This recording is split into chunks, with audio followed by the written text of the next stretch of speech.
नमस्कार दोस्तों, प्रस्तुत है मनोहर श्याम जोशी द्वारा लिखा गया उपन्यास कसम भाग 9। अगला दिन। आज बेबी ने भी सोमवार का व्रत रखा है। चर्चा का विषय है बेबी से तो कभी व्रत नहीं रखा जाता। लड़कियां चिढ़ा रही हैं। बेबी ने अपने होने वाले पति के लिए व्रत रखा है।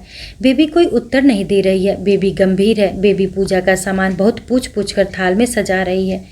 बेबी आटे के दिए बना रही है। बना लड़कियों के अनुसार अपने जैसे ही रही है। जो हो किसी की सहायता लेने को तैयार नहीं है वह। बेबी इन दियों को थाली में चिपका रही है। एक दूसरे से आटे की पट्टियों से जोड़ रही है। उनमें घी भर रही है, बाती लगा रही है। उसे बताया गया है कि आटे के दियों की ऐसी थाल सेली शादी में सजाई जाती है, यहाँ की पूजा के लिए नहीं। लेकिन उसकी जिद है, सजाएगी। आज बेबी पूजा करने वाली है। चर्चा का विषय है। कोरी चाय पीकर डीडी बहुत दुखी है। इन लोगों के साथ व्यर्थ ही उसे भी व्रत करना पड़ रहा है। हरारत भी है उसे। सारा बदन दुख रहा है। भाई मेरे लिए कुछ बना दो, कहा है दो एक बार उसने। लेकिन चौकीदार और उदय सिंह दोनों को बेबी का आदेश है, भूत को कुछ मत दो खाने को, वह भी व्रत रखेगा। यहाँ दूर दूर तक कोई चाय की दुकान तक नहीं कि किसी गई गुजरी कंपनी के बिस्कुट ही जाकर खा ले। नहीं जानती बेबी की डीडी इस सबसे अपमानित अनुभव कर रहा है। वह वहाँ खड़ा है, मुंह फुलाए हुए है। बेबी यहाँ मुस्कुरा रही है, चंदन घिसते घिसते। बहुत होली चंदन घिसाई, जाओ उसे मनाओ, अतिथि है तुम्हारा। तर्जनी पर लगा चंदन थाली की कोर पर पोंछते हुए कहती है, वह वहाँ मुंह फुलाए एक लट्टू सा क्या खड़ा हो रहा है। उसने अब पीठ दे दी है तुम्हें। वह नीचे लोहमियों के गांव की तरफ देखने लगा है। जानती हो अपने जीवन के पहले 10 वर्ष उसने ऐसे ही गांवों में काटे हैं। जानती हो वह बहुत नाराज है तुम शहर वालों से। तुम खुद उठकर आ गई हो उसके पास। उस कद्दावार की दृष्टि से दृष्टि मिलाने के लिए तुम झुका रही हो गर्दन पीछे को, और जाड़े का सूरज किरणें गूंथ रहा है तुम्हारी वेड़ी में। भूतो, तुम कह रही हो ऐसे जैसे यही संसार का सबसे लाड़ भरा संबोधन हो। मुझे भूत मत कहो। जो पीछे लग जाए वह भूत नहीं हुआ। कौन लगा पीछे? वही जो बम्बई से यहाँ आ रहा। किसी ने बुला रखा था क्या उसे? किसी ने बुला ही रखा होगा। किसी से ना, मैंने तो नहीं। मैं क्यों बुलाती? देखो मैं तो वह ठहरी, क्या कहते हैं संस्कृत में, वाक वाक। वाक वाक कुछ नहीं होता। वाक वाक तो पहाड़ी लोग उल्टी करने को कहते हैं। नहीं होता। तो मेरे बाबू से ज़्यादा संस्कृत जानता होगा। जैसे होता है कहाँ वाक वाक कुछ। जिस लड़की की शादी ठहर गई। वागदत्ता? हाँ, मिस वागदत्ता ठहरी मैं। मिस वागदत्ता बुलाती है किसको? बुलाए भी तो आते हैं क्या मिलने? आएगा तो भूत ही कहा जाएगा। भाई मैं तेरा भाई नहीं हूँ। वही तो तुम कहती हो, और फिर उसका हाथ पकड़कर धीमे से, वही तो, तू मेरा भाई नहीं, मैं तेरी बहन। फिर हम क्या होते हैं एक दूसरे के? वह अब तुमसे दृष्टि मिलाता है और कुछ इस तरह मुस्कुराता है जैसे बड़ा भारी एहसान कर रहा हो। तुम देख रही हो कि सब तुम्हें देख रहे हैं। तुम चाहती हो कि यह दृश्य इन दर्शकों के लिए स्मरणीय बने। तुम पूछती हो, तूने नहाया कि नहीं बामण भूत? वह कहता है, मुझे हरारत है, मैं नहीं नहाऊंगा सुबह सुबह। मंदिर बिन नहाए जाएगा? मैं मंदिर वंदिर नहीं जाऊंगा, आराम से सोऊंगा। मंदिर तो वह जरूर जाएगा जो बेबी का भाई नहीं है। उदय सिंह, भूत को बाल्टी में गर्म पानी दो और सुन भूत, तेरे अंग पर जनेऊ है कि नहीं? नहीं है तो नहाकर बनियान मत पहनना। शाल ओढ़कर धोती पहनकर आना मेरे पास। लड़कियों, तुम कोई भूत को शाल और धोती तो दो। और सुन भूत, कंघी करके मत आना, मैं बनाऊंगी तेरे बाल। तू क्या बनाता है देवा आनंद जैसे। भूत बहुत गुस्सा है। तू कौन होती है हुक्म चलाने वाली?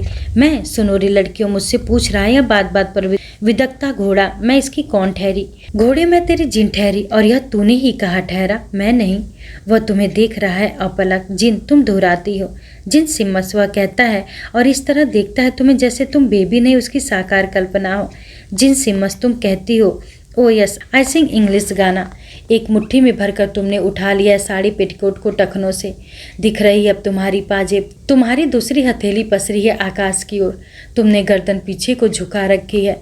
होठों को अंडाकार बना रही हो, आंखें गोल गोल घुमा रही हो और गा रही हो इंग्लिश गाना जिसमें 2 ही शब्द है, हाई और हुई। तुम ऐसे ही खड़ी रहो धूप में खिलखिलाती किशोरियों के मध्य, और डीडी गर्म पानी से क्या बर्फ के पानी से नहा आएगा जिनसी मस। वह आया है नहाकर, जनाना शाल ओढ़कर, जनाना धोती मर्दानी ढंग से पहनकर, आदेशानुसार। तुम अपने ब्लाउज में खुसा हुआ रुमाल निकालती हो, खोलती हो उसे। यह वह जनेऊ है जो तुमने चुराया है पूजा कक्ष में रखी अपने पिता की पिटारी से। पहन, तुम कहती हो। मुंह क्या देख रहा है? पहन मंत्र पढ़कर। वह जनेऊ के धागों को फैलाता और ठीक से दोनों पंजों पर फिर यज्ञु पवित्र परम पवित्रम उचार कर धारण करता है उसे। 2 आखर संध्या भी कर तुम आदेश देती हो। सुनकर वह मुस्कुराता है और दाएं पंजे और अंगूठे पर उन धागों को लपेट कर गायत्री जपता है, अपनी उंगलियों के पोरों पर गिनती करते हुए। तुम अब उसकी भौंहों के बीचों बीच चंदन का टीका लगा देती हो। तुम समझती थी कि वह चमत्कृत होगा इस सारे व्यापार से, किंतु तुम जानती नहीं पितृसत्तात्मक समस्त व्यवस्था और तुम्हें जनेऊ देने का कोई अर्थ नहीं होता। वह इसे भी तुम्हारा एक तमाशा समझ रहा है। और कुछ की अब कपड़े पहन ले और बाल ऐसे बनाना देख तुम कहती हो, और उसके सारे केस बगैर मांग निकाले पीछे की ओर डाल देती हो कंघी से। वह कलगी जैसी मत निकालना मुर्गे। साबोली कैंचा कहती है कि कौतिक पूरा हो गया हो तो अब चले मंदिर, किंतु कौतिक पूरा कहाँ हुआ है। मंदिर तक सारे रास्ते साबोली कैंजा उन पर सख्त नज़र रखती है। वे आगे पीछे हो जाने की कोशिश करते हैं पर सफल नहीं हो पाते। हर बार साबोली कैंजा साथ आ जाती है उनके। कई टुकड़ों में होती है नायक को बेचैन कर जाने वाली एक बातचीत, कभी पीछे रहकर कभी आगे लपक कर की गई बातचीत। तेरी शादी तय हो गई, बताया नहीं, बताने को ही तो बुलाया। किससे हो रही है तेरी शादी? यही तो निश्चय नहीं हो रहा अभी। वह क्या मतलब था तेरा निश्चय नहीं हुआ? मुझे ही बताना हुआ, मुझे ही समझाना हुआ। लड़के का कुछ नाम धाम तो होगा। एक का नाम नीलांबर है, डॉक्टर है, तिलकपुर का है। एक का नाम मतलब एक का नाम मतलब एक का नाम एक का नाम मतलब एक का नाम। तेरी कई शादियां हो रही हैं क्या? दिख तो ऐसा ही रहा है। कैसा है वह डॉक्टर? बहुत अच्छा। तूने देख रखा है? आंख खोलकर देख रखा। कब देखा? जब आंखें खोली, आंख खोलकर ही देखना हुआ। आंख बंद करके? आंख बंद करना गंदी बात लड़कियां नहीं करती, वहाँ आंख मारना होता। आता है क्या आंख मारना? ऐसे आंख मारना आता है? कहाँ? मजाक मत कर, सीरियसली वह कैसा है डॉक्टर नीलांबर? सीरियसली में तो बहुत अच्छा ठहरा वह। ठोक बजा कर देखा ठहरा मेरे घर वालों का। रेडीमेड हुआ वह किसी के लायक। एक तो उससे हो रही है शादी, और सभी अभी थोड़ी बता देना हुआ। मंदिर का मुख्य द्वार आ गया है और वार्तालाप में तीसरे स्वर ने प्रवेश किया है। सांबुली कैंजा पूछ रही है, क्या बक रहे हो अंट-संट? एक तो उससे शादी हो रही, क्या हुआ या पगलेट? वह ऐसा हुआ, एक तो मेरी शादी उससे हो रही है, दूसरे भूत लग रहा है ठहरा मेरे पीछे, बताती है बेबी। एक और मंदिर कहता है डीडी अपने से, जिसका बचपन 2 प्रसिद्ध मंदिरों के नगर गंगोली हाट में बीता है। एक उपसी है उसके मन में, अब इन मंदिरों के प्रति घृणा भी उसने पैदा करनी चाहिए, पूरी तरह पैदा हो नहीं सकी। उसकी स्मृति, उसके संस्कार का एक बहुत बड़ा अंश है मंदिर उसके लिए एक स्मारक है बेचारों की बेचारगी का। यहाँ उसके लिए शिव नहीं शिवों यानी शिव रे शिव प्रतिष्ठित है। वही 2-4 लगे दम मिटे गम साधु, कई देहाती लोग, चंद मनौती माने शहरी। वही एक प्राचीन भव्य मूर्ति उपेक्षित खड़ी हुई, काल की काई से मढ़ी हुई, उस पर कभी कभी किसी श्रद्धालु द्वारा गंधाक्षत का विलेपन। मूर्ति जिसे अवसर मिलने पर कोई विदेशी संग्रहालयों में बेचने के लिए चुरा ले जाएगा। एक अपेक्षाकृत बहुत नया शिवलिंग, चट्टान से आता जल शिवलिंग का निरंतर अभिषेक कर रहा है। कुछ पुजारी कुछ सिक्के चढ़ावा, चट्टान में एक छिद्र जिसमें अनाज भरने की प्रथा है। यहाँ लड़कियां सिरवाचन कर रही हैं, कितनी सारी हिमालय पुत्रियां पार्वतियां। वह सुन रहा है अष्टोत्तर, ओम शिवाय नमः, ओम महेश्वराय नमः, ओम पिनाकिने नमः, ओम शशिशेखराय नमः, ओम वासुदेवाय नमः, ओम विरूपाक्षाय नमः। खुद भी पढ़ रहा है, साथ ही साथ होठों में ओम अव्यक्ताय नमः, ओम तारकाय नमः, ओम हराय नमः, ओम सहस्त्रप्रदे नमः, ओम श्री शाम सदा शिवाय नमः, निरांजनम, जयदेव महादेव, जयशंकर। शाश्वत लड़कियां आरती कर रही हैं। वह नहीं जाता आरती करने, वह आती हैं आरती की थाली लेकर उसके पास, और कौतिकों का कौतिक उसके सामने घुमा देती है थाली। वह सुनता है, कुछ मुस्कुराते हुए, कुछ भुनभुनाते हुए। ज्योति पर 3 बार फिरता है, हथेली 3 बार लगाता है माथे से। सांबुली कैंजा कहती है, कौतिक मत करो, पूजा के समय मजाक अच्छा नहीं। सिर पर पल्ला खींचकर बद्ध करो में पुष्प लेकर नायिका अपराधना कर रही है। तुम्हें मालूम नहीं सांबुली कैंजा, मजाक ही उसकी पूजा है, मजाक ही उसकी प्रार्थना है। कुछ और ही अर्थ है उसके लिए हर शब्द का। शिवो गुरु, शिवो देवः, शिवो बंधु शरीरम, शिवो आत्मा, शिवो जीवः, शिवादयन किंचन। और अगर जो नायिका माने ले रही है वह अपराध है शिव के प्रति, तो शिव की क्षमा में पूरी आस्था है नायिका को। दासो अयमिति मामत्वाम क्षमस्व परमेश्वरम। कोई संशय नहीं कि उसे इस विषय में वयम धन्या जगत पे शिवे भक्ति शिवे भक्ति शिवे भक्ति भरवे भवे सदा भूयात सदा भूयान संशय। जो कोई भी दिखेगा उस परम लाटे सा, उस चरम हास्यास्पद सा, उसे ही तो शिव मानूंगी। यही तो लिख रहा, शिव तत्वम न जानामि की दृशो असि महेश्वर, यह दृशो असि महादेवता दृश्याय नमो नमः। नायिका को इस दृष्टता के लिए कोसने से पहले शुद्ध जन किंचित विचार इस स्थापना का करें कि प्रेम एक नया धर्म, प्रेमी एक नया देवता होता है। चाहे तो इस ओर भी ध्यान दे कि देवताओं को विफल होने की कुटेव सी है, विशेषतया प्रेमी देवता को। सुन रहे हो तुम स्तुतियां नायक, किंतु आदत से लाचार तुम्हें उदासी ही सुनाई पड़ रही है। तुम इसमें सुनते हो अपने घर के जोगी पिता को, जिसे तुमने देखा नहीं, जिसके बारे में सुना बहुत है। तुम कल्पना करते हो उस लंबे तड़ंगे आदमी की जिसने कभी कोई धंधा रोजगार नहीं किया। कल्पना में तुम उसे एक मैली सी धोती पहने देखते हो, आंखें बाहर निकल आने तक गांजे की वैसे ही दम लगाते देखते हो जैसे यहाँ गणानाथ मंदिर के प्रांगण में ये साधु लगा रहे हैं। तुम सुनते हो उसे सर्वोच्च ज्ञान की बातें करते हुए, तुम सुनते हो उसे सिद्ध मंत्र उच्चारते हुए, और तुम सुनते हो किसी मूल नक्षत्र तुम्हें गर्भ से अलग कर देने के लिए कराहती हुई एक क्षय रोगड़ी की। और अब तक तुम सुन रहे हो पंचाक्षर। लड़कियां नहीं गा रही, वह गा रहा है तुम्हारा अनदेखा पिता। सुनते हैं बहुत ही भारी करुणार्थ था उसका कंठ, खुद रो पड़ता था, दूसरों को रुला देता था। वह गा रहा है अब तुम्हारे ही कंठ से। नागेंद्र हराय त्रिलोचनाय भस्मांगराय महेश्वराय नित्याय शुद्ध्याय दिगंबराय तस्मै नकाराय नमः शिवाय। और तुम रोने रोने को हो आए हो, तेज तेज चलते बाहर निकल आए हो मंदिर से। आंसू पीते हुए तुम बता रहे हो अपने को एक राज की बात। इस गू ने जन्म दिया मुझे, इस गू ने मुझे पाला पोसा, पर इस गू की सौगंध मैं संसार को इस गू से मुक्ति दिलाऊंगा। अब भी सुनाई पड़ रही है वह सामुदायिक प्रार्थना, और उसमें तुम्हें हर कंठ अलग अकेला मालूम हो रहा है। यह अलग अलग अकेला अकेला, यह कायर कातर यहाँ वहाँ कहाँ टकराते रहने के लिए छोड़ दिया गया कर, यह जो भी है यह यही सार्वभौम गू है। तुम कहते हो, और जब उठाने बैठ ही गए थे सौगंध, एक और उठा लेते हो। इस अकेलेपन की कसम, मैं इस अकेलेपन को मिटाकर रहूंगा मानव में। तनकर खड़े हो गए हो तुम कौन हो नायक, बता सकोगे तुम कौन हो जो यह सब कर पाओगे? मैं तुम कर रहे हो मैं हूँ, और मैं इतना निर्मम नहीं जो तुमसे पूछूं। सिद्ध पिता के सिद्ध पुत्र हो। वे आ गई है, नायिका के हाथ में पूजा का थाल प्रसाद का बतासा दे रही है तुम्हें। असीक रखना चाहती है सिर पर, तुम झुकी हो उसे ग्रहण करने। वह उसकी है पंजों पर रख दी गई है। तुम्हारे आज पीछे को सपाट बनाए गए बालों पर चंद अभिषिक्त पंखुड़ियाँ रख दिया है। अब उसने अपना हाथ तुम्हारे सिर पर और आशीष दे रही है तुम्हें, जिए रहे बची रहे। कथानायक पंडिताओं परिहास में लिपटा हुआ एक आशीर्वाद देने की अनुमति मैं भी चाहता हूँ। यहाँ गणानाथ मंदिर के बाहर जीता रहे बचा रहे तेरा वह मैं, जो तेरा है मेरा नहीं। और यदि हास्यास्पद होने की हद तक काव्यात्मक न लगे तो इतना और जोड़ दूं, अपने एकाकीपन में भयभीत न हो। तू आंसुओं से भिगाता न रहे उन पंखुड़ियों को जो तेरे ही शीश पर रखी जानी है। साबुली कंजा ऊंचाई पर बने मल्ला देवी के मंदिर जाने के विषय में बहुत उत्साही नहीं है। बेबी का आग्रह है कि वहां जाए, क्योंकि यह डीडी शिव पूजन करने इसलिए नहीं आए कि देवी भक्त है, जिन सिम्मस इसकी कुल देवी ठहरी।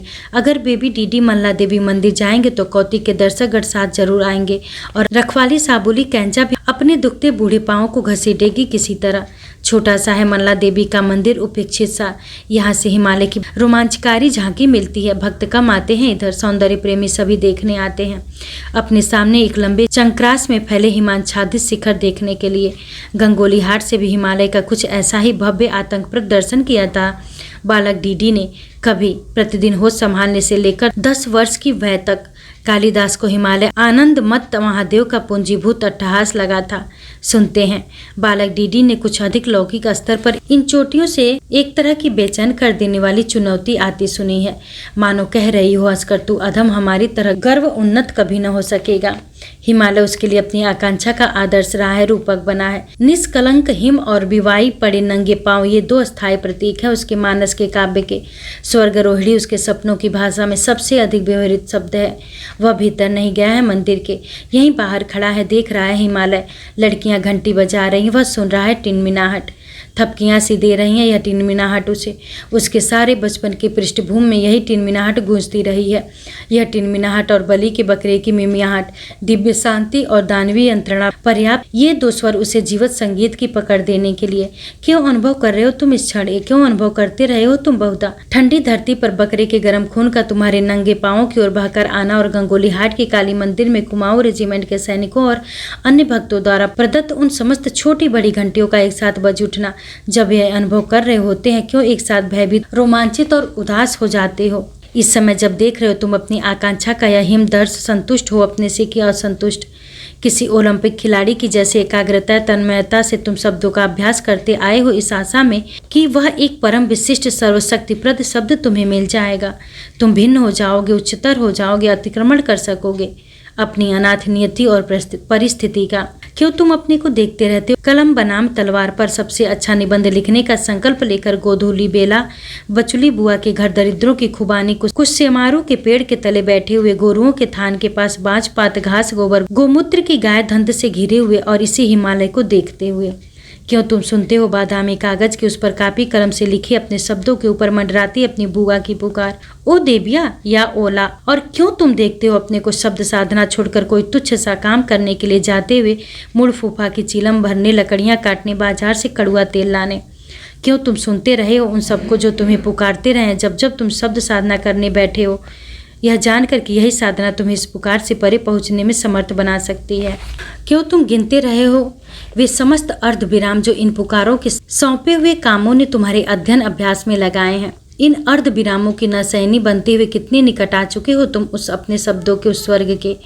तुम अपनी दृष्टि हटा रहे हो हिमालय से, क्योंकि वहां भी टकरा टकरा कर उसी पुकार की प्रतिध्वनि आती है, ओ देविया वे। तुम लखनऊ में थे जब गंगोली हाट में तुम्हारी बुआ बीमार पड़ी और मरी। तुम गए नहीं, तुम्हारी इंटर की परीक्षा थी। तुम्हारा एफए में सारे उत्तर प्रदेश में 7वां स्थान रहा। तुम विश्वविद्यालय में पढ़ने की बात सोच सके। तुम्हारे इलाहाबाद वाले चाचा तुम्हें बुलाने को राजी हुए ताकि तुम वजीफे में पढ़ सको। उनके कुड़मगंज बच्चों को मुफ्त पढ़ा दो, घर का कामकाज कर दो। यह क्या, तुम इन लोगों को अपनी नायिका को छोड़कर कहाँ जाने लगे? अरे अब अपराध बोध कैसा? इस अपराध का तो तुम प्रायश्चित कर चुके। अब अपनी कहानी परीक्षा में कितनी कुशलता से बुना है तुमने परीक्षा की तैयारियों और माँ कहानी में बुआ माँ बन गई है कि बीमारी के संवादों को। तुम तो जानते ही हो कि परीक्षा को सभी आंदोलनों ने सराहा है। परिमलियों और प्रगतिशीलों दोनों ने श्रद्धा से उसका उल्लेख किया है। तुम नहीं सुनना चाहते साहित्य समीक्षा? तुम यह क्या कह रहे हो तुम मुझसे? इस उतार पर तेज तेज चलते हुए पीछे से तुम्हें पुकारती आती नायिका कौन देखी अनसुनी करते हुए, यह क्या कह रहे हो तुम कि उस बादामी कागज पर तुमने कुल एक शब्द लिखा है, मैं। और उस मैं पर बुढ़िया बुआ की वही पुकार मंडराती रही है, ओ देविया या लो आ। कि तुम्हारे मुंह में कुल एक स्वाद है बुआ के श्राद्ध के बाद गांव से आए पंचमेवा प्रसाद पितरसेक का। उस स्वाद से आज तक तुम्हें मितली आ रही है। तुम जानना चाहते हो क्यों नहीं हो सका मैं एक साथ उस निपुती बुढ़िया के मरण कक्ष में और अपने परीक्षा भवन में? क्यों नहीं मैं गंगोली हाट जाकर मुखाग्नि दे सका और दूसरा मैं लखनऊ में गणित का पर्चा? मैं कई मैं क्यों नहीं हो सकता? बलि का पशु बनने से कब मैं इनकार किया, किंतु ऐसा क्यों करते हो कि दुविधा रहती है सदा? इसके यज्ञ में बनूं कि उसके? क्यों ऐसा करते हो कि एक यज्ञ सदा मेरा भी होता? क्यों नहीं तुम मुझे बना देते ब्रह्मांड व्यापी विराट बलि पशु की मेरा? यह मैं मेरे ही नहीं प्रत्येक जन के खट को संतोष दे सके। नायक की इस अति नाटकीय मनस्थिति पर जो से एक ही छलांग में आरण्यकों में पहुंचा दे रही है। अवसाद के इस ढाल पर उसकी उत्तेजित सारसनुमा चाल पर नायिका की तरह हम भी थोड़ा मुस्कुरा सकते हैं। उसके इस तरह बात को कहाँ से कहाँ पहुँचाकर बार बार मानो अपने से ही रूठ जाने पर नायिका की तरह न्यौछावर हो सकना हमारे लिए अलबत्ता कठिन हो सकता है। कहाँ जा रहा है, किससे हो रहा है नाराज? नायिका पूछती है।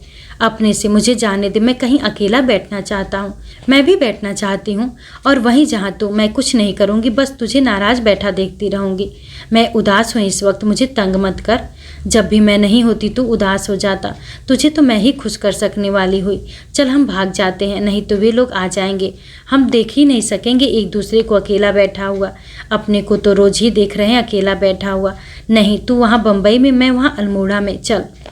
वे तेजी से दौड़ गए हैं नीचे की ओर। नायक अनमना सा नायिका द्वारा खींचा जाता है। पीछे से तेज तेज आ रही हैं लड़कियां और उनके पीछे है साबुली कैंजा। हाँप कर कह रही हैं, बच्चों बचपना मत करो। मोड़ पर नायिका नायक को अपने साथ खींचती सी पगडंडी से हटकर पेड़ों की ओर छिप जाती है। वह मुस्कुराते हुए देख रही है कि पछियाती लड़कियां और साबुली कैंजा आगे निकल गई हैं। वह होठों पर उंगली धर नायक को लिए जा रही है एक झुरमुट में, और नायक की आंखें कह रही हैं, मुझे इस तरह का बचपना मस्खरापन पसंद नहीं। तुम्हें पता नहीं, इसके पिता इसे ऐसे ही ले जाते हैं उपहार देने के लिए। वह जानना चाहते हैं कि तुम दुखी क्यों हो। तुम पहले कुछ नहीं कहते और कहने लगते हो तो पूरी रामायण ही। तुम नहीं चाहते कि कहीं उसे शिकायत हो तुम आत्मकरुणा के शिकार हो, कि तुम लोगों की सिबो सिबो चाहते हो, इसलिए तुम अपनी उदासी का एक पेचीदा फलसफा सा बनाकर पेश करते हो।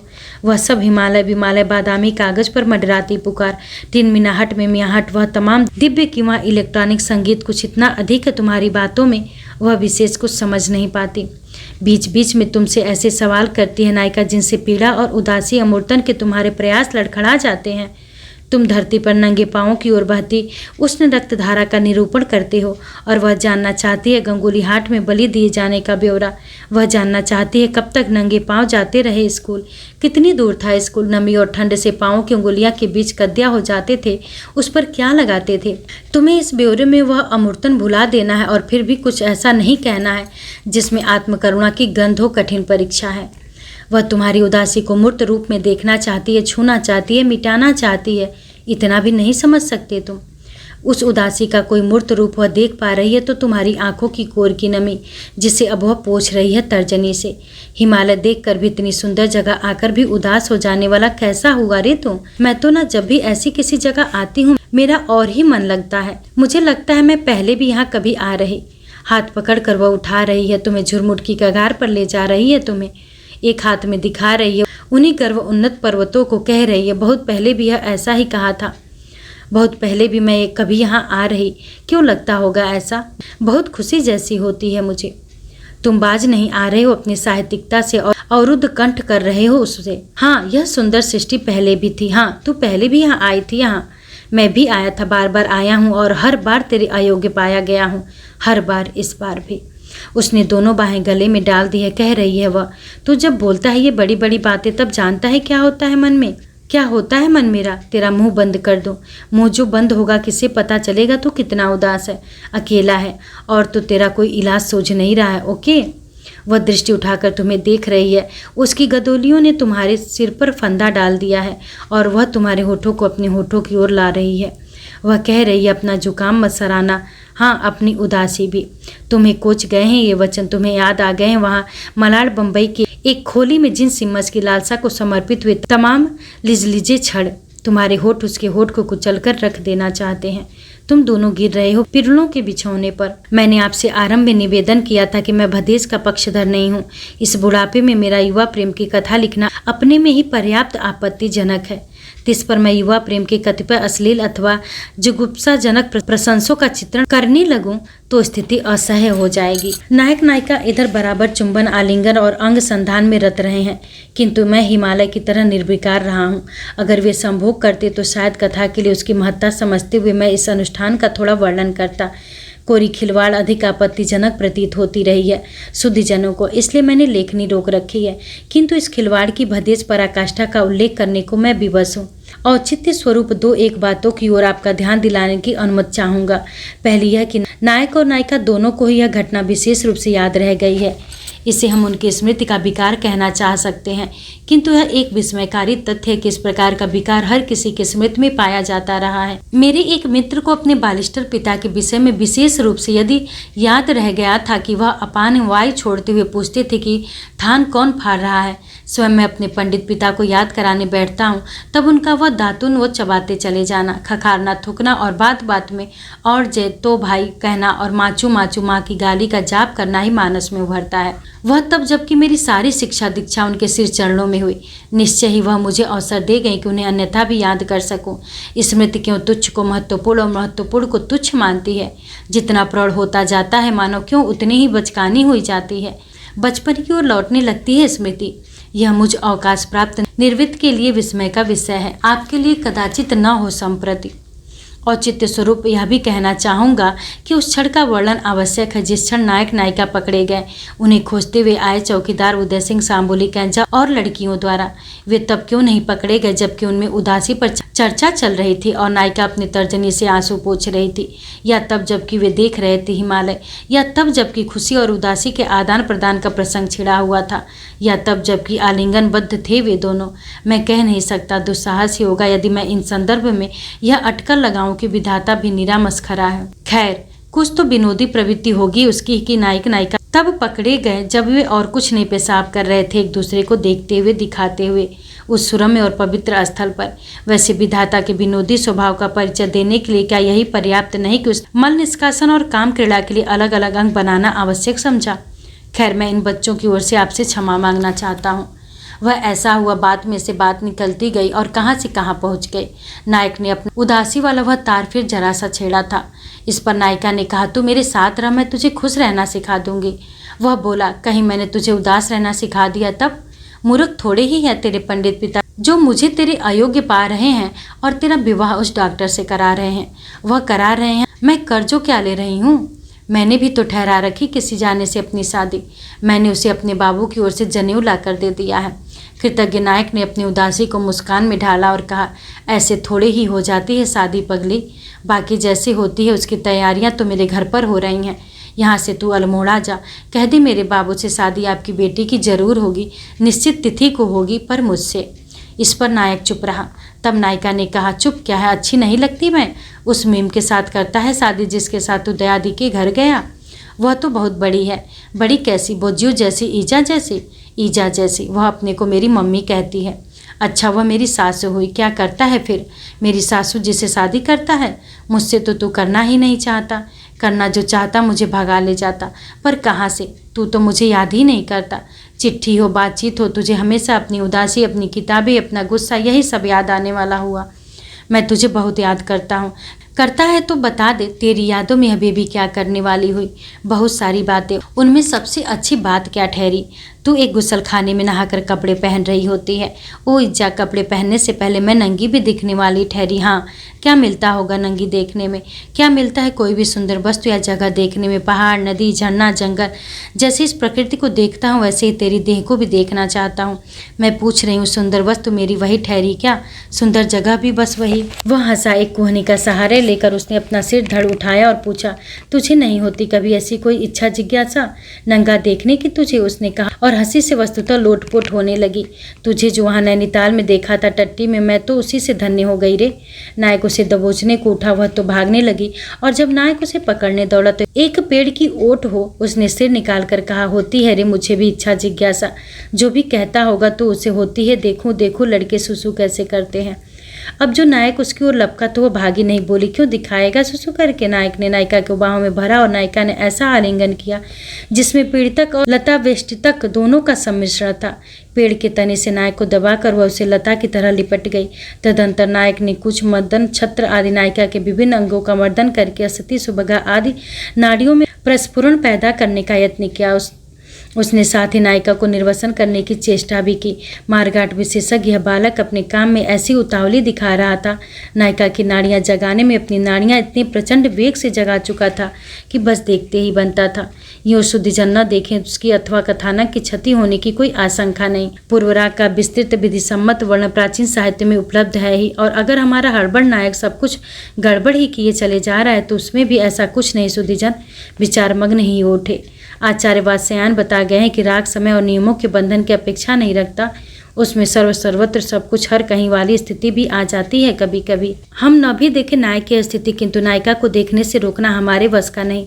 लता वेष्टितक में यूं ही भी नायक का मुंह झुकाकर देखने का विधान है। साथ में धीमे धीमे शिशी करना होता है। नायिका हमारी ही करती रही है और जोर जोर से नायक को अटपटा लगा। उसने जानना चाहा कि क्यों हंस रही है। नायिका ने कहा, तेरा मुंह हास्या लग रहा है रे। नायिका का यह कथन तथ्य वर्णन मात्र था। काम उत्तेजना के क्षण के नायकों के चेहरा अनादिकाल से परम हास्यास्पद होते ही आए हैं, किंतु नायक ने इसकी भ्रामक व्याख्या की और यह सोचा कि मुझ पर इसलिए हंस रही है कि मैं सुसु करके नहीं दिखा सका। अतः उसने लता पास से अपनी ओर को अंतर बटनों से अपने पौरुष को मुक्त किया। नायिका ने देखा जैसे उसे करते देखा वैसे स्वयं किया। कहना न होगा कि डीडी को अविलंब चले जाने का आदेश मिला। साबुली गंजा से भूखा वह पहुंच गया रड़मड़। वहां की दुकान, डाकखाना, बस टिकट घर सभी के संयुक्त मालिक से अनुरोध करने पर उसे चीड़ की लकड़ी पर पकाई गई रोटियां मिल गई चाय के साथ खाने को। बस में टिकट उसने अल्मोड़ा का लिया है, किंतु अपनी टैक्सी उसे कोसी में ही मिल गई है। और इस प्रकार नगर अल्मोड़ा ने यह समाचार सुना कि देबिया टैक्सी फिर टैक्सी में आया हुआ है। बुखार में पड़ा है होटल में बल। सच्ची बुखार आ रहा है, जने अंडरग्राउंड हो रहा है। कुछ ही घंटों के बाद साबोली कैंजा और लड़कियां नगर में पहुंची और रात तक एक और समाचार फैल गया, जिसे फैलाने वाली हर लड़की और हर औरत को एक प्रश्न का बार बार सामना करना पड़ा। कैसे कैसे, जरा फिर से बता दो। और बार बार स्वयं कहना पड़ा, ऐसा जो क्या, ऐसा जो थोड़ी। अगर कहानी यही होती कि गणानाथ के मल्ला देवी मंदिर में बेबी और डीडी ने एक दूसरे को माला पहनाकर शादी कर ली, या यह कि बेबी गणानाथ मंदिर से सिंदूर ले आई है और उसने डीडी से कहा मांग भर दे मेरी, और उसने भर दी, या यह कि गणानाथ में डीडी और बेबी संभोगरत पकड़े गए तो सुनाने वालियों को इतनी परेशानी का सामना न करना पड़ता। कहानी तो यह थी कि बेबी और डीडी ने गणानाथ में एक दूसरे के सामने सुसु कर दी।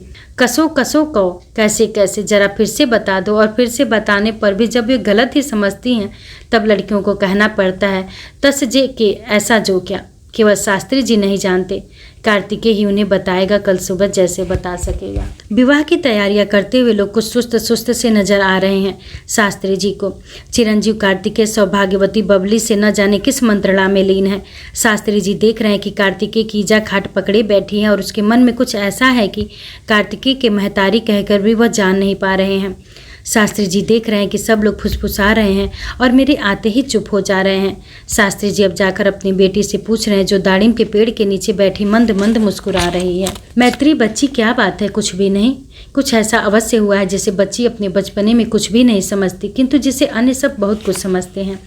शास्त्री जी अपने घर के नीचे से जाने वाली पगडंडी पर देखते हैं आते जाते लोगों का रुकना और उनके घर की ओर देखना। चिरंजीव कार्तिकेय की राय थी कि चिरंजीव देवी दत्त को अभी होटल जाकर गोली मार दी जाए। सौभाग्यवती बबली ने उसे रोका, इससे कोई लाभ नहीं होगा कि बेबी की जिंदगी बर्बाद और उसके बड़े भाई के भी। उन्होंने कहा कि तू और बब्बन जाकर डरा समझाकर उसे इस शहर से फौरन विदा कर दो। अगर इन लड़कियों के साथ कोई सयानी भेजी गई होती तो इतनी मुसीबत न होती। भेजी इन्होंने वह साबोली कैंजा जो खुद सिर फिरी है। पड़ोस की लड़कियों को न ले जाते, घर की ही लड़कियां होती तो गड़बड़ न होती। अब तो बात फैल गई, क्या करते हो? उस लड़की को विदा तो कर ही दो शहर से। फिर साबोली कैंजा और बब्बन से कहो सबसे जाकर कहे कि यह झूठ बात है। लड़ मैं लूंगी किसी भी पड़ोस वाली एक लड़की से और बाकी सबको राजी कर लूंगी कि वे भी कहें कि यह लड़की बेबी से जलती है, खुद उस तिलकपुर वाले से शादी करना चाहती है। बात इस तरह दब हो जाती है तो बहुत अच्छा, वैसे मुश्किल ही दिखता है। जतन करना ही हुआ। तू और बब्बन जाओ, पहले उस डीडी को भगाओ। हाय, हमने भी क्या पाला होगा या आस्तीन का सांप। लेकिन देखो, जान से जान मार देना, ऐसी भी नौबत आ सकती है कि हमारे लिए उसी का आसरा रह जाए। कब चली गई बेबी चुपचाप, किसी को कुछ पता नहीं चला। अपने चारों ओर भिनभिनाती अफवाहों और मंत्रणाओं में उसे कहीं इस बात की भनक पड़ी कि डीडी को तेज बुखार है और वह चल दी। बेबी चल रही अकेली पगडंडी पर, अश्वपथ पर, गाड़ी सड़क पर, धार की तूड़ी से बस स्टैंड की ओर जहाँ किसी होटल में डीडी ठहरा है। अल्मोड़ा उसे देख रहा है। यहाँ निरंतर लोग देखते रहते हैं एक दूसरे को सहज जिज्ञासा से। सहज ही करते हैं वे एक दूसरे की जिज्ञासा का समाधान। क्या खाया, कब खाया, किसकी चिट्ठी आई, क्या लिखा है, कौन था जो कल शाम तुम्हारे यहाँ आ रहा था, कितनी दूर जा रहे हो? शहर पूछता है। छज्जों छत्तों पर बैठकर, सड़कों पर टहलता हुआ, मंदिरों के आंगनों में खड़ा हुआ, पुलिया पर बैठा हुआ, पनवाड़ी से बीड़ा लगवाते हुए, चाय वाले की बेंच पर बैठकर शहर पूछता है और शहर बताता है। नीचे दरवाजे और बंद बंद घुटे मुटे कमरों वाले मकानों का यह शहर बहुत खुला है अपने व्यवहार में। या तो आप इसके लिए इतने अजनबी होंगे कि यह बैठक के द्वार पर खड़ा खड़ा बात करके आपको विदा कर देगा, या फिर आप इसके लिए इतने परिचित होंगे कि यही सीधा आपको सैनकक्ष या रसोई घर में बुला लेगा कि वही बात होगी। बीच की कोई स्थिति संभव नहीं। आप सैनकक्ष या रसोई घर में घुस सकने वालों में भी न आ सके होंगे तो भी सदैव शहर आप पर नजर रखेगा और जब भी देखेगा आपको सड़क पर अनुमान लगाने बैठ जाएगा आप कहाँ जा रहे होंगे और क्यों। वह जो गुप्ता राठ क्या आ रहे हैं तल्ला गल्ली पूरन के यहाँ उनकी चेली है, या जा रही होगी जिझाड़े रेवती बुबू के यहाँ उनकी ब्यारी तारा है, इनके साथ पड़ रखा है बलचंदौसी में। शहर में जो भी बाहर निकलता है घर से सबको बताता चलता है। इस शहर की सड़क पर शहरी चुनाव अभियान में निकला नेता है, हाथ जोड़ते पांव छूते इधर उधर ढूंढते खोजते बढ़ता है आगे। जिसका ध्यान न गया हो अपनी ओर इसका ध्यान खींचता है। ओहो, टेलर मास्टर गजब करते हो यार, सिलाई मशीन के बाहिक तुमको कुछ नजर नहीं आता। जिसका ध्यान खींचा गया है वह वृद्धाकार कहता है, ओहो ओवरसियर साहब कब आए हल्द्वानी से? जनार्दन डिप्टी साहब के यहाँ ब्याह में आ रहे होंगे। शहरी बेबी चल रही है और शहर उसे देख रहा है। शहर पूछ रहा है और वह बता रही कि मैं डीडी को देखने जा रही हूँ, वह बीमार है। शहर स्तब्ध है इस दुस्साहस से। शहर दौड़ा है शास्त्री जी के घर खबर करने। कार्तिकेय और बब्बन उसे रास्ते में ही मिल गए हैं। अब तो बात फैल गई, ऐसा सोच रही है बेबी। अब तो बात फैल गई, ऐसा सोच रहा है कार्तिकेय, उसका ठुल्दा। वह डीडी को धकियाता हुआ लाया है होटल से बाहर। बेबी चीखती है, चिल्लाती आई है पीछे से। बब्बन उसे रोके हुए है, वरना वह अपने भाई से उलझ पड़ना चाहती है। भाई उसे भी रख चुका है 2-4 हाथ। होटल के बाहर कर्नल शास्त्री मार रहे हैं ज्वरग्रस्त डीडी को, और बेबी जोर जोर से चीख रही है अपने बड़े भाई पर। कह रही है कहना न कहना, भीड़ जमा हो रही है। बब्बन देख रहा है अपने दोस्त को पिटते हुए, और उसे एक विचित्र अपराध बोध हो रहा है कि मैंने इस डीडी को आग्रहपूर्वक सुधा के विवाह में न बुलवाया होता तो इसकी यह दुर्दशा न हो रही होती। लोग बाग सोचते हैं कभी कभी इस तरह भी, यद्यपि यह पद्धति विचित्र स्थापनाओं तक भी पहुंचा सकती है। इस बब्बन को यथा अगर वह नीची अस्थायी टट्टी न बनाई गई होती तो डीडी की यह दुर्दशा न हुई होती। कभी कभी तो मैं स्वयं इस तरह सोचते सोचते यह सोचने की हद पर पहुंच गया हूँ कि अगर मैं पैदा ही न हुआ होता तो संसार ही न हुआ होता। सोने घर में समय बिताने का अच्छा साधन ऐसा चिंतन। जो हो, बब्बन स्वयं को दोषी मान रहा है परोक्ष रूप से, और कर्नल साहब को पकड़ लिया है उसने पीछे से जाकर। बस और नहीं पिटने दिया डीडी को।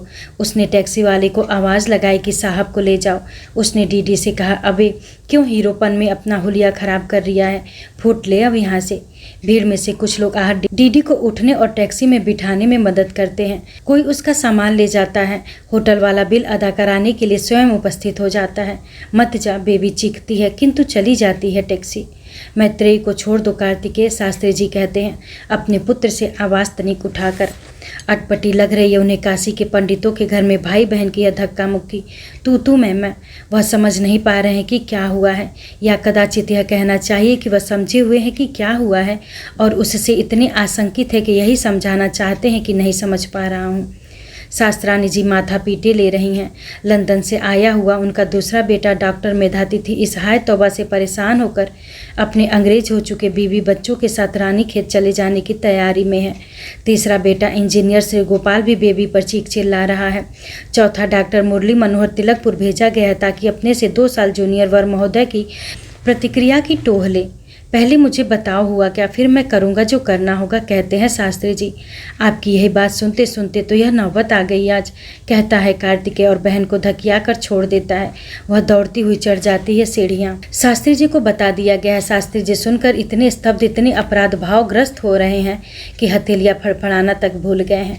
वह तनाव की नहीं परम शैथिल्य की स्थिति में है। ज्वरग्रस्त पीटे हुए डीडी से भी कहीं अधिक पीटे हुए हैं वे इस क्षण। उनके बच्चों ने चौराहे पर मारपीट की। शास्त्रानी जी और बबली दी सुझा रही हैं उन्हें कि अब भी क्या किया जा सकता है। जिसके संदर्भ में ये 2 व्यवहारिक स्त्रियां यह अब सोच रही हैं, सुझा रही हैं, वह अब उतर कर आ रही है सीढ़ियाँ। उसने अपनी दादी का जोड़ा पहन रखा है। लहंगा हथेली से उठाए पाजेब बजाती वह उतरी है सीढ़ियाँ, और अब उसने झुककर पिता के पाँव छू लिए हैं। पिता का पाँव पीछे खिसका है, हाथ नहीं उठा है आशीर्वाद में। वह सीधी हुई है और कह रही है, मैंने उन बगड़गांव के लाटे से शादी कर ली है। इनसे कह दो बाबू आगे से उसे गाली न दे, उस पर हाथ न उठाए। बबली दी कहती है, बच्चों का खेल हो रहा होगा शादी। गड़ानाथ गए, वहाँ पूजा छोड़ वाहिवात बातें की। घर आए, पिटार से निकालकर आमा का घाघरा आगड़ा पहन लिया, चरण तल किया और कह दिया, मैंने उससे शादी कर ली। हम घर वाले बन गए। इनसे माँ भाई बहन, इनसे कह दो हाँ शादी। आहा शादी, नकल उतारती है बेबी। चंपा नौला गए बारात लेकर, वहाँ झाड़ फेंक कर झगड़ा किया और दौड़कर पहुँचे पाटिया। सयानों का खेल रहा होगा शादी। शास्त्रानी जी ने जीवन में पहली और अंतिम बार उठा दिया है हाथ अपने पति की लाडली पर। रोते हुए, खांसते हुए, चीखते हुए जानना चाहती है जननी, क्या मैंने इसलिए बुढ़ापे में बेटी पैदा की, यही दिन दिखाने को? शास्त्री जी उठकर चले जा रहे हैं भीतर अपनी पोथियों की शरण में। उनका प्रश्न अधिक मौलिक और पुरातन है, मैं ही क्यों पैदा हुआ? शहर देख रहा है। शास्त्री जी के आंगन में पंचायत जुटी है और शास्त्री जी की बेटी शादी का जोड़ा पहने खड़ी है। शहर दोपहर तक सूचना लाया कि तिलकपुर वालों ने अब शादी के लिए मना कर दिया है। भले आदमी है, शास्त्री जी का मान करते हैं, इसलिए यही कहलवाया है कि एक महात्मा जी ने सामने करके बताया है कि लड़के की कुंडली में कुछ ऐसा है जो इस लड़की के लिए घातक हो सकता है। शास्त्री जी जानते हैं शुद्ध बकवास है। शास्त्री जी 2 बार व्यवहारिक क्षेत्र में कूद गए हैं इस जीवन में। दोनों ही बार दूसरों के उकसाने पर, दोनों ही बार उन्होंने मुँह की खाई है। पहले संस्कृत विद्यालय के प्रधानाचार्य के पद के चक्कर में और अब बेबी के विवाह के प्रसंग में। यदि वाद को मैं पैदा न होता कि सीमा तक ले जाने के दार्शनिक दुराग्रह से मुक्ति पाने के बाद वह इस निष्कर्ष पर पहुंचे कि मुझे दया की शादी के तुरंत बाद देवी दत्त और मैत्रेयी के विवाह की अनुमति दे देनी चाहिए थी। जो भी बवंडर तब होता घर के भीतर ही होता, समाज में तो नीचा न देखना पड़ता। इसलिए अब शास्त्री जी के मन में व्यवहार कुशल व्यक्तियों के व्यवहारिक सुझाव सुनने की इच्छा कोई नहीं है। वह यह शहर छोड़ना चाहते हैं, इसलिए नहीं कि यह शहर उनका परिहास कर रहा है, इसलिए कि यह शहर उन्हें सहानुभूति दे रहा है, आंच बधा रहा है, राह सुझा रहा है। शास्त्री जी के पूर्वज स्वयं समाज के नियामक थे। उनका किया हुआ कोई कार्य गलत हो ही नहीं सकता था। समाज की दृष्टि में यदि उन्होंने राजनीतिक कारणों से अपने ही समकक्ष ब्राह्मणों को नीचा घोषित कर दिया तो कालांतर में वे नीचे माने गए। यदि नए रक्त और स्वस्थ सुंदर संतति के हित वे अपने पुत्र के लिए किन्हीं ऐसे वैसे मात्र ग्राम में मध्यम निर्धन ब्राह्मण की पुत्री ले आए तो उस ब्राह्मण का परिवार आगे हमेशा उच्च और कृत संबंधी माना गया।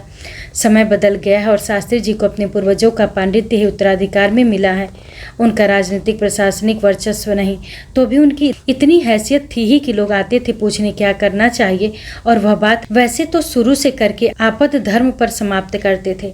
माना शास्त्री जी बहुत व्यवहार कुशल नहीं है, किंतु बाबा विश्वनाथ और माई विंध्यवासिनी की कृपा से आज तक यह तो नहीं हुआ कि किसी सामाजिक नैतिक प्रश्न पर लोग बाग उन्हें परामर्श देने आए हों। शास्त्री जी का अधिकतर समय चहलकदमी करते बीत रहा है। अब बैठ भी जाते हैं तो विचित्र प्रतीति होती है कि मेरा मन चहलकदमी कर रहा है। अगर पूर्वजों का युग होता तो क्या होता, पहले तो ऐसा तमाशा होता ही नहीं, उसमें हो भी जाता कुछ न कुछ व्यवस्था हो जाती, या तो वर पक्ष से कह दिया जाता कि बच्चियों की फैलाई हुई बचकानी बातों पर जो ध्यान देते हैं उनके सयाने होने पर संदेह होने लगता है। आप विवाह से पीछे नहीं हट सकते, यह मत भूलिए कि आपकी भी बेटियां हैं। या शास्त्री कुल अपनी कुल लक्षणी का गला स्वयं अपने हाथ घोट देते। शास्त्री जी, आप कैसे समाज में शास्त्री पद पर सुशोभित हैं जिसमें साहस नहीं कि किसी भी विषय में कैसे भी विधान कर सके। शास्त्री जी, आपके पिता भात खाते न खाते के सवाल पर बारात लौटा ले जा सकते थे। निश्चय यह सोचनी है कि उनके शास्त्र को व्यवहार में ऐसे ही तुच्छ प्रश्न जीवन मरण के आन बान के प्रश्न प्रतीत हुए हैं। किंतु शास्त्री जी, आप तो कभी भी डटकर मोर्चा लेने की स्थिति में आते ही नहीं। आपके पुत्र आपसे क्या सीख लेंगे शास्त्री जी? आपने पिताश्री से उस शुष्क सिरफिरेपन का उत्तराधिकार नहीं लिया, अच्छा किया। किंतु आप अब कौन सा नया जीवन दर्शन उत्तराधिकार में देना चाहते हैं? क्या इन गदोलियों के फड़फड़ाने में ही आपके शास्त्र के व्यवहारिक पक्ष की इति श्री मान ली जाए? शास्त्री जी, असमंजस अनिश्चय की आपकी यह परंपरा कैसे समाज की स्थापना करेगी, यह कभी सोचा है आपने?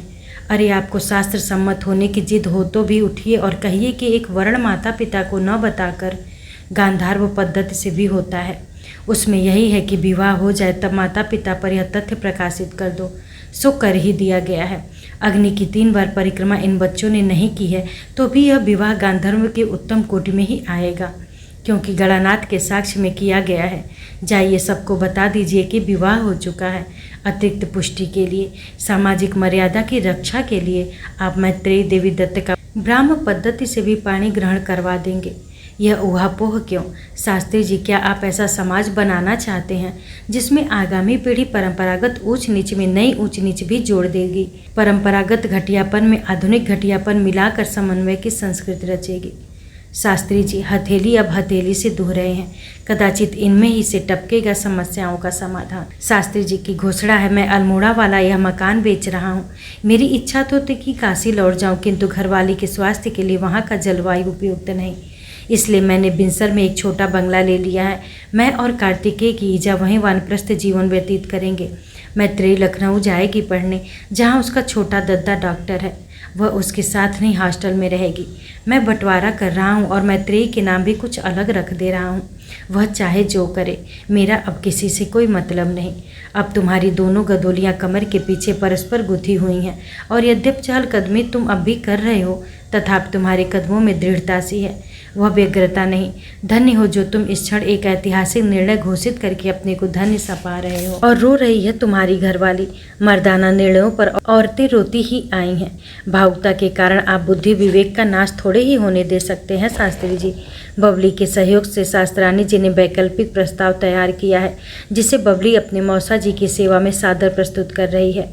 हम सब लोगों से बहुत गलती हुई। आप करता थे, परिवार के बाप थे, बेटी का विवाह किससे करेंगे किससे नहीं, यह फैसला आप पर ही छोड़ा जाना चाहिए था। हम लोगों का काम माफ़ करने जैसा तो नहीं है, फिर भी आप बड़े हुए माफ़ कर दे कि हमारी जिद से आज आपको यह सब देखना पड़ा।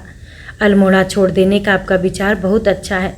यहाँ आप अकेले पड़ जाते हैं, संगी साथी कोई ठहरा नहीं, ऐसा कोई हुआ नहीं जो आप जैसे पंडित से बात कर सके। लेकिन विंसर की बात भली नहीं, जंगल हुआ विंसर, गोदी कैंजा की तबीयत वैसी ठहरी, कभी बहुत ख़राब हो जाए तो वहाँ कोई कंपाउंडर तक नहीं ठहरा, उन्हें लाद कर यहीं अल्मोड़ा लाना होगा। इसलिए आप बनारस चले जाएं वापस, आपका घर हुआ ही वहाँ। मुंह बोलने के लिए मित्र और शिष्य ठहरे। आप कैंजा के स्वास्थ्य की चिंता न करें, तमाम वैद्य डॉक्टर हुए काशी में, उतना अच्छा अस्पताल हुआ वहाँ। बंटवारा कर दीजिए, एक दिन होना ही हुआ, अपने सामने कर देना ज़्यादा ठीक हुआ। बेबी को पढ़ाइए ज़रूर, आजकल तो सभी कराने लगे हैं एमए बीए लड़कियों को, लेकिन अपने साथ रखिए, वहीं पढ़ाइए बनारस में। समाज थू थू करे तो करे, आप क्यों थू थू करेंगे मौसाजियों अपनी बेटी पर? वैसे देखते हो तो उसका कसूर कोई ऐसा बड़ा नहीं ठहरा, जिद्दी वह जन्म की हुई, आपकी बनाई ठहरी जिद्दी। मुझे अभी कल ही किसी याद है मौसाजियों, जिस साल आप लोग गोरखपुर नहीं आ रहे थे, इस बेबी को गोपाल दत्तियों जी कप्तान साहब की फटफट देख कर चढ़ गए सुर। यह मैं लूँगी, कितनी मुश्किल से ढूंढी आपने बाजार में उसके लिए चाबी वाली फटफटी। बच्ची ठहरी, घर की लाडली ठहरी, खिलौना मांग ठहरी, देने का फर्ज हुआ आपने दिया। आप तो इस बार भी देते, हमने ही उस गुस्सेबाज कार्तिक के कहने पर रोक दिया आपका हाथ। बहुत ही गलत किया, खिलौना ही तो मांग रही थी, खिलौना ही तो हुआ वह हमारा डीडी, चाबी देने की ज़रूरत नहीं ठहरी। जैसा करेगी बेबी इशारा वैसा ही करेगा। कहाँ बम्बई कहाँ गड़ानाथ, कैसा आया वह एक इशारे पर। हवाई जहाज़ और टैक्सी पर किया उतना खर्च, वरना पहुँचे ही नहीं पाता। सिबो बेबी के कहने पर आया ठहरा, बुखार में पड़ा ठहरा, उतना पीट दिया बेबी के भाई ने, कुछ नहीं कहा बल क्या कहता। बबुआ हुआ हमारी बेबी का बबुआ, दे जो क्या नहीं सकने वाले हमारे मौसाजी अपनी बेटी को बबुआ। अरे मैं कहती हूँ भगवान की दया से उनकी ऐसी हैसियत ठहरी कि 10 बेटियाँ होती तो 10 जवाई घर बिठा कर खिला सकते थे। और डीडी तो कुछ कर ही रहा है वहाँ बम्बई में, कमाने लगते हैं तो लाखों कमाते हैं वहाँ भी लोग। और जो हमें यह सिनेमा फिनेमा का काज पसंद नहीं तो हम उसे भी आगे पढ़ा सकने वाले हुए। बहुत ही होशियार ठहरा डीडी, उम्र भी पढ़ने लिखने की ही ठहरी। दोनों बच्चे साथ साथ पढ़ेंगे हमारे मौसाजियों की देख रेख में। और पहले तो किसी की क्या हिम्मत जो शास्त्री परिवार को कुछ ऐसा वैसा कह सके। कह जो देगा तो उसकी जबान खींच लेने के लिए बबली है ही। शास्त्री जी, आप शास्त्रियों ने औरतों के लिए अपने शास्त्रों का अध्ययन वर्जित माना है, इसलिए वे अपना सारा समय एक और शास्त्र के अध्ययन को समर्पित कर चुकी हैं, अस्तित्व रक्षा का शास्त्र। बबली का प्रस्ताव व्यवहारिक है, आकर्षक है, किंतु शास्त्री जी इस छाछ को भी फूंक कर पीना चाहते हैं। वह सोचेंगे, अध्ययन कक्ष में सोचने बैठे और उन्हें लगता है कि काशी जाना ठीक नहीं रहेगा। अगर कर्म क्षेत्र में फिर प्रवेश करना हो तो कर्मठ बनकर क्यों न करे। जिन त्रिपाठी जी ने उन्हें पद्मश्री दिलवाई थी, उनकी बात मानकर उस सरकारी समिति के मानद अध्यक्ष बनने दिल्ली क्यों न चले जाएं। रही उस देवी दत्त को घर जवाई बनाने की बात, तो अब शास्त्री जी द्वारा ऐसी कोई पहल किए जाने का प्रश्न ही नहीं उठता। इन लोगों ने पहले माना होता तो शास्त्री जी निश्चय ही सहर्ष ऐसा प्रस्ताव उस मेधावी बालक के सामने रख देते। बच्चों का खेल है कि नहीं शादी, इस पर विवाद हो सकता है, किंतु जैसा बिटिया ने कहा सयानों का खेल भी नहीं है।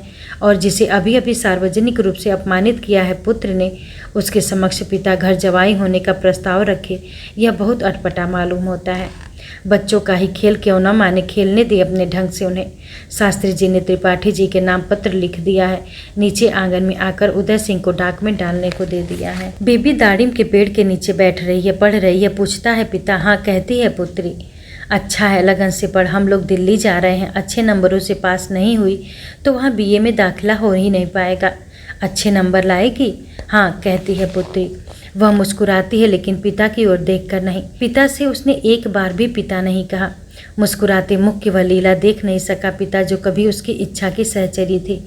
गाड़ी अब भी चल रही है चक्रपथ पर, किंतु अब चेहरे से चेहरे ही तक नहीं, अपमान से अपमान ही तक जाती दिख रही है नायक को। हम उसे समझा सकते हैं कि अगर हवाई जहाज और टैक्सी के व्यय ने दिल्ली पहुंचते पहुंचते तेरी जेब खाली कर दी, अगर तुझे वहां से बम्बई जाने के लिए उधार लेना पड़ा, अनंतर बम्बई में तूने पुनः उधार लिया है कि उधार चुकाने की स्थिति में आने के लिए अविलंब मद्रास जा सके काम पर, तो इसके लिए बेबी जितनी उत्तरदायी है उतना ही तू स्वयं भी है। अगर तू बीमार पड़ गया है, बीमारी की हालत में यात्रा करता रहा है और उसी हालत में यहाँ मद्रास पहुंचकर तुझे काम में जुट जाना पड़ा है, क्योंकि तेरे इस धंधे में बीमार पड़ना तेरे जैसों के लिए शुद्ध विलासिता ही मानी जाती है, तो इसमें दोष बेबी का ही नहीं, रोगाणुओं का भी है। अगर तुझे वहाँ अल्मोड़ा में बेबी के बड़े भाई ने पीटा तो तू यहाँ कैसे मान ले रहा है कि बेबी ने ही पीटा? ठीक है, उसने इस नाते पीटा कि तू बेबी का प्रेमी लगता है। सामने के जो 2 दांत टूट गए हैं तेरी इस पिटाई से, बार बार उन पर जीभ फेर कर तू अपने को धन्य मानने की जगह हतभागी क्यों मान रहा है? दुर्भाग्य की प्रेमियों को तर्कशास्त्र से कभी प्रेम नहीं रहा। जो तर्कातीत को प्राप्त हो चुका है उससे हमारा तर्क करना व्यर्थ होगा। दूसरी ओर यह भी व्यर्थ होगा कि हम नायक के जोरजन्य प्रलाप के अधिवाद की ओर कान दें। बुखार में पड़ी होने के कारण वह कष्ट में है, अतएव हमारी सहानुभूति का पात्र है, किंतु इसका अर्थ यह नहीं कि हम उसके अगर में आरंभ होने वाली वे तमाम वाक्य सुने ही जो बेबी को उसकी इस दुर्दशा के लिए उत्तरदायी ठहराने को कहे जा रहे हैं। हम देख ही चुके हैं कि अधिवाद की तार्किक परिणति यही है कि अगर मैं पैदा न होता, यह त्रासद संसार न होता, यह नश्वर शरीर न होता, हमें इस बात से भी घोर आपत्ति हो सकती है कि जोरजन्य मना स्थिति में नायक डीडी नायिका बेबी की लीला को अपमानजनक परिहास माने चला जा रहा है। अस्थायी टट्टी के ठीक सामने ऐन वक्त उसके आ खड़े होने से लेकर वहां गड़ानाथ में ठीक अन्य लोगों के आने के समय उसे संयुक्त सुसु के लिए उत्प्रेरित करने तक नायिका की हर चेष्टा को परिहास की भंगिमा मान रहा है। हास्यास्पद हूँ मैं उसके लिए, ऐसा नायक का कहना है। निश्चय ही सबका नायिका के पास अपना तर्क सम्मत औचित्य होगा, किंतु दुर्भाग्य की नायक उसके तर्क को कुतर्क ठहराएगा। किंतु एक क्षण को अंग्रेजी मुहावरा उधार लेते हुए हम तर्क के लिए यह मान भी ले कि नायिका नायक को एक विशिष्ट अर्थ में हास्यास्पद समझती है, तो भी विचारनी है कि यह संताप का विषय है या कि संतोष का। नायक यह सोचकर प्रसन्न क्यों नहीं होता कि मुझमें समस्त और गुणों के साथ साथ हास्यास्पद लाटा आदि होने का भी गुण है जो मेरी नायिका को प्रिय है। वह क्यों नहीं मान लेता कि नायिका की हंसी ही नायिका का प्यार है? मैं कहना चाहता हूँ नायक से उसकी हंसी ही तेरी जिजीप्सा है। उसके हंसने से तू कहाँ से कहाँ जा रहा है। बगड़गांव से बरकले हंसी ठट्ठा समझ लिया है काम्या की हंसी को। धन्य भाग्य की तू लाटा है और हंसी का सुपात्र ठहरा है। और यदि वाद के लिए क्षमा चाहते हुए अगर तू लाटा आदि नहीं लेखक आदि है तो स्वयं मस्खरी ने नेक सलाह दी थी कि दया से शादी कर ले, क्योंकि दया तुझे चाहती है तेरे लेखक रूप में। किंतु मैं कौन होता हूँ कहने वाला, कौन होता हूँ अपना तर्क इस पर लादने वाला। बहुत अधिक है तर्क, बहुत तरह का प्यार और संसार साक्षात नरक, अकेलेपन की यंत्रणा का। जब मैं सोचने लगा हूँ इस तरह मुझे गुलनार का स्मरण हो आया है। मुझे ही नहीं कथानायक को भी। वह उठ खड़ा हुआ है खाट से, बुखार में पत्र लिख रहा है अब गुलनार को। सार यही है मुझे वहाँ बुला लो किसी तरह, किसी भी तरह। वह पत्र नहीं लिख रहा है, माता जी के वक्षस्थल में मुंह छिपाकर रो रहा है, बहा रहा है आंसू जो तप्त है उसके शारीरिक और वैचारिक ज्वर से। बम्बई में घूमता हुआ बेबी का पत्र आया है। सूचित किया है कि हम अगले महीने दिल्ली आने वाले हैं। सूचित किया है, मैंने अपने बाबू को सूचित कर दिया है कि मैंने डीडी से शादी कर ली है। बस देखो क्या होता है। वैसे ठीक ही होगा, नहीं भी होगा तो कोई फ़र्क जो थोड़ी पड़ने वाला हुआ। असली बात में शादी तो मैंने कर ही ली है ठहरी। लाटा ठहरा तो शिवजी, मैं कर लाई तुझसे ब्याह वहाँ गड़ानाथ में। अब दिल्ली जाकर मालूम होगा ये लोग क्या करते हैं, देखो क्या होता है। मेरी तरफ से तू निश्चिंत रह। आशा है तू अब तक ठीक हो गया होगा, तेरा काम भी अच्छा चल रहा होगा। तू दिल्ली आना जल्दी, मैं तब तक कोई अच्छी शैतानी सोच रखूँगी। सुसु वाली कैसी रही? शुभम बेबी पुनश्च जिलेम्बू। इस पत्र पर नायक ने तुरंत कोई टिप्पणी करने से इनकार कर दिया। कुल मिलाकर वह संतुष्ट प्रतीत हुआ, किंतु इस पत्र की भाषा और खिलवाड़ शैली उसे अवसरानुकूल नहीं मालूम हुई। पिटाई का कहीं उल्लेख न होना, क्षमा याचना को कहीं इंगित न होना भी उसे अच्छा नहीं लगा। उसने नायिका के नाम बहुत ही संक्षिप्त पत्र लिखा जिसमें उसने सूचना दी है कि मेरी तबीयत बहुत खराब हुई, अब मैं कुछ ठीक हूँ। मुझे वहाँ बुलवा कर बुखार में पिटवाया गया, लेकिन किसी ने भी इसके लिए माफ़ी मांगना जरूरी नहीं समझा। मुझे यह जानकर खुशी हुई कि तुमने मुझसे शादी कर ली है। गुड्डे गुड़िया का खेल है तेरे लिए शादी। ज़्यादा ज़रूरी यह जानना है कि तुम्हारे घर वालों का इस बारे में क्या कहना है। वैसे तुम्हारे भाई साहब ने मेरे सामने वाले 2 दांत तोड़ दिए हैं, विष के रहे होंगे।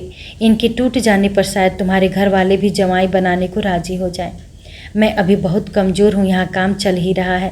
अगले महीने के शुरू तक मैं बम्बई लौट जाऊँगा, तब दिल्ली आने की बात सोचूंगा।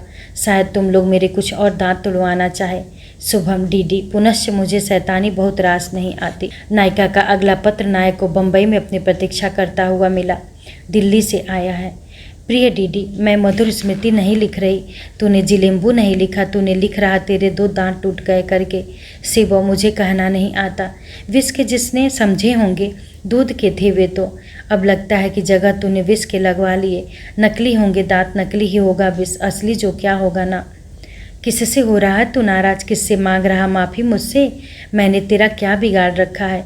देखो मैं बेबी हुई बेबी, कर्नल कार्तिक के दूसरा ठहरा, कोई समझा?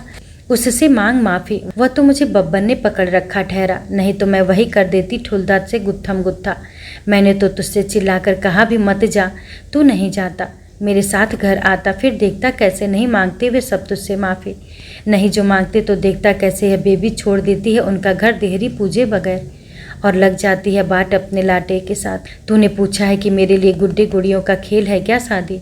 जो तू मुझे गुड़िया मानता होगा तो तू गुड्डा ही होगा और हमारी शादी गुड्डे गुड़ियों का खेल ही होगा। इन लोगों ने मुझसे यही कहा, बच्चों का खेल समझ रखा शादी। तू भी इनके जैसा ठहरा क्या? तो इनके मध्य हुआ कि मेरे तेरे खेल हुआ शादी? ऐसा पूछने वाला ठहरा तो सुन ले, बाद में झन कहना नहीं कहा था करके। मेरे लिए एक खेल हुआ शादी, मेरे लिए एक खेल हुआ सब। जिंदगी भर सूतक मनाने के लिए पैदा नहीं हो रही है बेबी। तुझे मुझसे शादी करनी थी कि मेरे घर वाले से? मुझसे करनी थी तो मैं कह रही हो गई शादी। मेरी शादी के मामले मुझसे ज़्यादा कह सकने वाला कौन हो सकने वाला हुआ? मैं अपनी दादी का शादी वाला घाघरा आंगना पहनकर मांग में गणनाथ का सिंदूर भरकर अपने ईजा बाबू, दादाओं, बोजियाओं और सारे रिश्तेदारों के सामने कह दिया उसी दिन गरज कर, मेरी हो गई उस लाटे से शादी। कोई उस पर हाथ झन उठाना, कोई उसे गाली झन देना। तब उन्होंने कहा ठहरा, बच्चों का खेल समझ रखा शादी। अब तू भी वही पूछ रहा ठहरा। तेरे लिए गणानाथ क्या हुआ? तू वहाँ क्यों आया ठहरा? यह तू जान। मेरे लिए तो मंदिर ठहरा हुआ, उसी मंदिर में मुझे भक्ति करने का सर जैसा मन होने वाला ठहरा। मैं गई ठहरी वहाँ शादी से पहले पूजा करने। मैंने तुझे बुलाया वहाँ यह सोच कर कि जो तू भी वहाँ पहुँच गया इतने कम समय में तो तू ही होगा वह लाटा जिसके लिए मैं पैदा हो रही। तू किसी तरह पहुँच जो जाएगा वहाँ, मैं सोच लूँगी बारात लेकर आ रहा करके। शिव शिव शिवो ऐसा कहने वाले हुए लोग तुझे। मैं पगली ठहरी। मैंने सोचा यह लाटा ही होगा मेरा शिवज्जू महाराज। मैंने तुझे जनेऊ दे दी है अपने बाबू की ओर से, आरती तेरी कर ही दी है मंदिर में, और क्या होने वाली ठहरी शादी। इसके लिए मुझे तुझसे माफ़ी मांगनी ठहरी। इसके बाद मेरा तेरा माफ़ी मांगने या मंगवाने का रिश्ता ठहरा। जो तू ऐसा ही समझता है तो पहले मुझसे माफ़ी मांग। तू तो पिटा ही मेरी वजह से और पिट कर रिसा रहा खूब। मैं तो बदनाम हो गई तेरी वजह से और खुशी से हो रही। बदनाम होने के बाहिक और कोई तरीका ही नहीं ठहरा तुझे पा सकने का। मेरे बाबू मुझे उतना अच्छा मानने वाले हुए, अपने दादाओं की मैं लाडली ठहरी। तेरी वजह से वे मुझसे मुँह फुलाए बैठे हैं। मैं उनसे, मेरी ईजा बीमार थी, तेरी वजह से मैंने उन्हें इतना तिल मिला दिया, उन्होंने खाट पकड़ ली है। जो तू इस सब के लिए मुझसे माफ़ी मांग रहा हो तो समझ ले मैंने भी तुझसे माफ़ी मांग ली है। नहीं तो माफ़ी माफ़ करो बल। शैतानी रास नहीं आती, यह क्या बात ठहरी? शैतानी में पिट गया, मुझे बदनाम करा गया सारे शहर में। अब कह रहा रास नहीं आती बल। शैतानी से शादी कर लेने के बाद ऐसी बात नहीं कहते। अच्छा छी हो, क्या लिखी होगी तूने वैसी चिट्ठी की? जवाब देते देते मेरी अंगुलियां दुख रही और स्याही स्याही हो रही मेरे हाथ में। ऐसा अब मत लिखना। हाँ, इससे तो 2 लाइनें लिख दिया कर। मैं किसी के लायक बन रहा हूँ जिलेम्बू।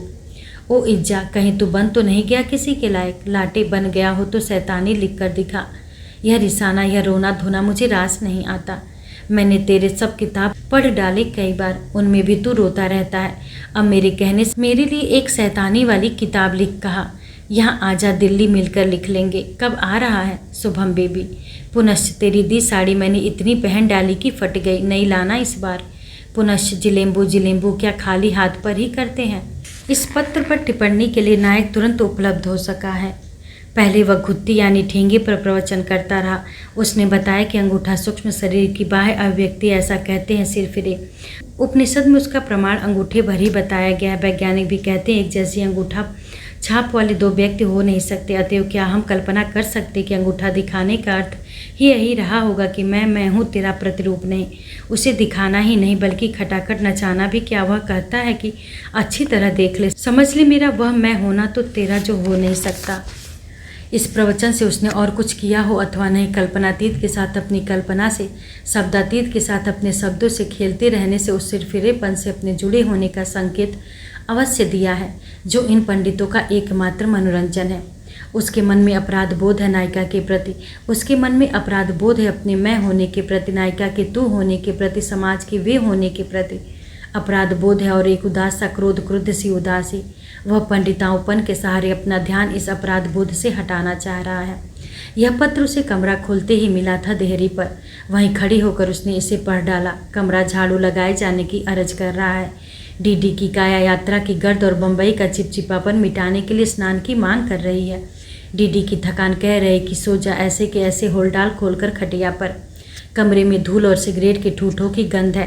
वह खिड़की खोल रहा है, बैठ गया है वहीं धूल झाड़े बगैर।